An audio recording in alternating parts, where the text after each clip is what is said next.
अय्यूब अलैहिस्सलाम को अल्लाह ताला ने बहुत सारी नेमतों से नवाजा था और अल्लाह ताला ने उनको बहुत सारा माल भी दिया, औलाद दी, बीवियां दी, और वो अल्लाह के बड़े शुक्रगुजार बंदों में से थे। फिर अल्लाह सुब्हानहू व तआला ने उनको आजमाना चाहा। जब अल्लाह की तरफ से आजमाइश आई तो अल्लाह ताला ने उनसे वो तमाम नेमतें ले ली।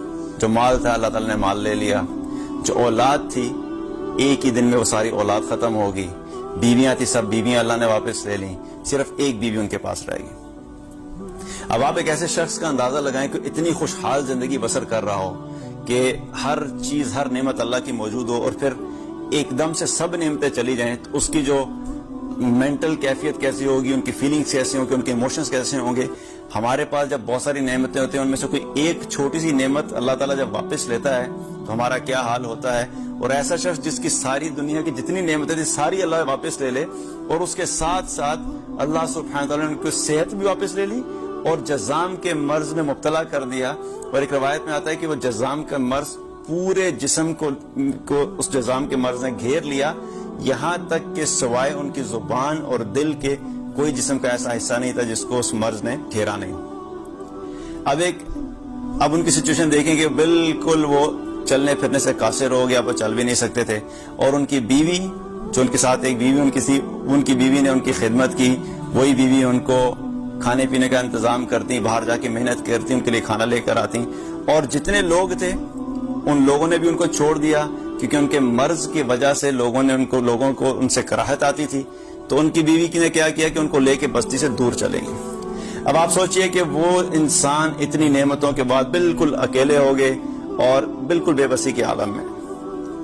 लेकिन जब अल्लाह ताला ने ये तमाम नेमतें उनसे ले ली तो अय्यूब अलैहिस्सलाम ने अल्लाह ताला का जिक्र पहले से ज्यादा करना शुरू कर दिया और पहले से भी ज्यादा अल्लाह के जिक्र में मशगूल हो गए, और उन्होंने इतनी खूबसूरत दुआ की, अल्लाह ताला से शिकवा नहीं किया। कुरान में क्या दुआ आती है? अन्नी मस्सन्नी अज़्ज़ुर्रु व अंत अरहमुर राहिमीन। उन्होंने दुआ किया कि या अल्लाह इस बीमारी ने मुझे घेर लिया है, मैं इस बीमारी में मुब्तला हो गया हूँ, और बेशक तू तमाम रहम करने वालों में सबसे ज्यादा रहम करने वाला है। हालांकि जब बीमारी आती है तो हम दुआ क्या करते हैं कि या अल्लाह हमें सेहत दे दे, या अल्लाह हमें इस मुश्किल से निकाल दे, या अल्लाह इस मुसीबत से निकाल दे, या अल्लाह इस आजमाइश से निकाल दे। उन्होंने ये दुआ नहीं की, उन्होंने सिर्फ ये इतना कहा कि तू तमाम रहम करने वालों में सबसे ज्यादा रहम करवाने वाला है। अब ये दुआ जब की और उस हालत में थे तो उस सिचुएशन में भी उन्होंने अल्लाह की नाशुक्री नहीं की। और एक और जगह क्या फरमाया कि ऐ तमाम पालने वालों के पालने वाले, तेरे मुझ पर बहुत ज्यादा एहसानात हैं, तूने मुझे माल दिया, औलाद दी, मैं उनमें मशगूल हो गया, फिर तूने मुझसे वो सब कुछ ले लिया और मेरे दिल को तमाम फिक्रों से आजाद कर दिया। अब मेरे दिल और तेरे दरमियान कोई भी चीज हाइल नहीं है, और तेरी इस मेहरबानी का अगर मेरे दुश्मन इबलीस को इल्म हो जाए तो वो मुझसे बहुत ज्यादा हसद करे। क्या कह रहे हैं? सुभान अल्लाह के अल्लाह ने सारी नेमतें ले ली तो उस पे क्या कह रहे हैं कि तेरी इस मेहरबानी का अगर मेरे दुश्मन को इल्म हो जाए तो वो मुझसे बहुत हसद करे। तो एक रवायत में आता है कि जब इबलीस ने ये दुआ सुनी उनकी तो वो जल भुन के रह गया, क्योंकि शैतान के लिए बड़ी आइडियल सिचुएशन होती है कि जब किसी इंसान पे कोई मुश्किल आती है, जब किसी इंसान पे कोई आजमाइश आती है, वो उसके लिए सबसे बेहतरीन मौका होता है कि अल्लाह से दूर करने का। वो इंसान को वसवसों में डाल देता है कि देखो तुम जिस रब की इबादत करते थे, तुम तो बड़ी नमाजें पढ़ा करते थे, तुम तो हर जगह पे उस रब के बारे में लोगों को बोला करते थे और तुम उसकी अताअत किया करते थे, इतने तुम अल्लाह करने वाले थे, और तुम्हारे साथ ये हो गया। उस रब ने तुम्हारी तमाम इबादतों का और इताअत का तुम्हें ये सिला दिया है। तो ये सिचुएशन शैतान के लिए बड़ी आइडियल होती है कि इंसानों को अल्लाह से मायूस करना और अल्लाह की रहमत से दूर करना। उसके बावजूद वो क्या कह रहे हैं कि तेरी इस मेहरबानी का अगर मेरे दुश्मन शैतान को इल्म हो जाए तो मुझसे बड़ी हसद करे। तो कोई भी सिचुएशन हो, हमारे लिए क्या मैसेज है कि चाहे हालात अच्छे हैं या बुरे हैं, हमने अल्लाह की अताअत नहीं छोड़नी। अल्लाह ताला अपने ईमान वालों को, अल्लाह ताला अपने बंदों को कभी देकर आजमाता है और कभी लेकर आजमाता है। कभी नेमतें देता है तब भी हम अल्लाह की तरफ से आजमाइश में होते हैं, जब अल्लाह ताला नेमतें ले लेता है तब भी हम अल्लाह की तरफ से आजमाइश में होते हैं।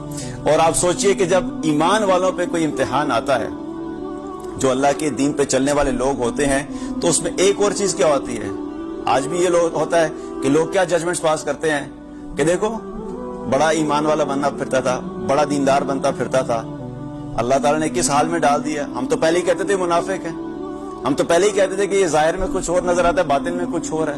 تو دیکھو اللہ نے اس کو اس کے گناہوں کا کیا صلہ دیا. تو ایوب علیہ السلام کے بارے میں بھی کچھ لوگوں نے ایسے کمنٹس پاس کیے کہ ہم تو پہلے ہی کہتے تھے دیکھو ظاہر کچھ اور ہے, پیچھے سے کچھ اور ہے.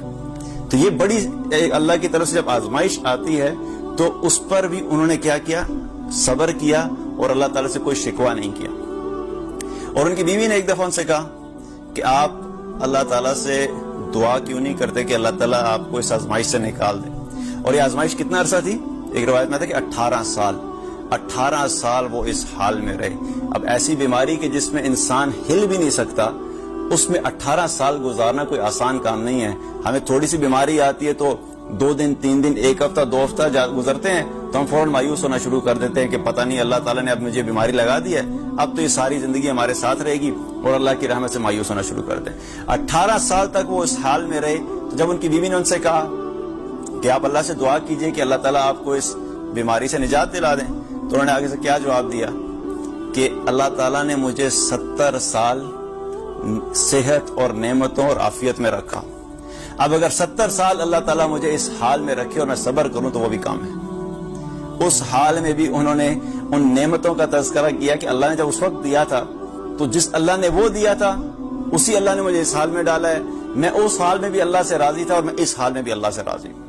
تو یہ ایمان والوں کا ایٹیچیوڈ ہوتا ہے اللہ کے ساتھ کہ کچھ بھی سچویشن ہو وہ اللہ سے کبھی شکوہ نہیں کرتے, کبھی اللہ سے گلہ نہیں کرتے, وہ ہر حال میں صبر اور شکر کی کیفیت میں رہتے ہیں. تو جب وہ اس صبر میں رہے تو اس صبر کا اللہ تعالیٰ نے پھر کیا پھل دیا کہ 18 سال اسی حالت میں گزاری انہوں نے.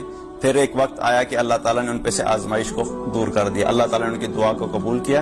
انی مسنی الضر وانت ارحم الراحمین, جب یہ دعا کی تو اللہ تعالیٰ نے ان کی دعا کو قبول کیا. پھر اللہ تعالیٰ نے ان کو صحت دی, اور نہ صرف دی بلکہ اللہ تعالیٰ نے ان کے ساتھ کیا معاملہ کیا, وآتیناہ اہلہ ومثلہم, اللہ سبحانہ و تعالیٰ نے ان کو پہلے سے بھی زیادہ اولاد اور مال و متاع اس سے بھی زیادہ دے دیا. اہل و عیال دے دیے. ومثلہم, مثلہم کا کیا مطلب کہ جتنے پہلے تھے اتنے تو دیے, اس کے ساتھ ساتھ اتنے ہی اور زیادہ دے دیے. اور ایک روایت میں آتا ہے کہ اللہ تعالیٰ نے ایوب علیہ السلام سے پوچھا کہ ایوب, جو آپ کی پہلے اولاد تھی جو میں نے آپ سے لے لی تھی وہ اس وقت جنت میں ہے, آپ کو وہی اولاد چاہیے یا اس کی طرح کی اور اولاد دے دوں؟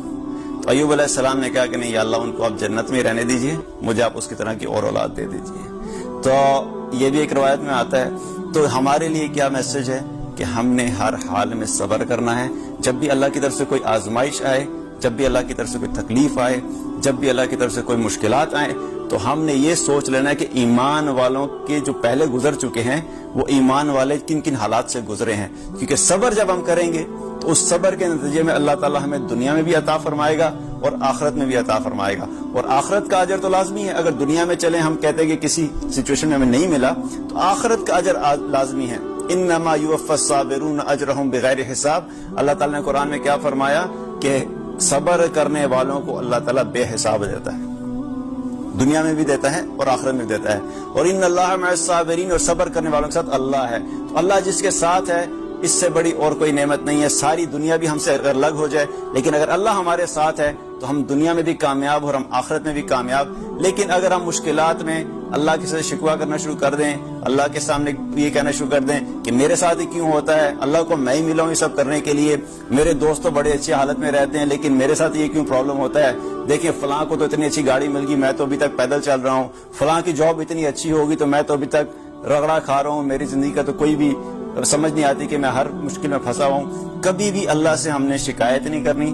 جس حال میں ہیں اس حال میں ہم نے شکر بھی کر رہے ہیں اور صبر بھی کرنا ہے. جب ہم یہ اپنا ایٹیٹیوڈ رکھیں گے تو اللہ تعالیٰ ہم سے دنیا میں بھی راضی ہو جائے گا, دنیا میں بھی سکون والی زندگی عطا فرمائے گا, اور آخرت میں بھی اپنی رضا کا معاملہ فرمائے گا.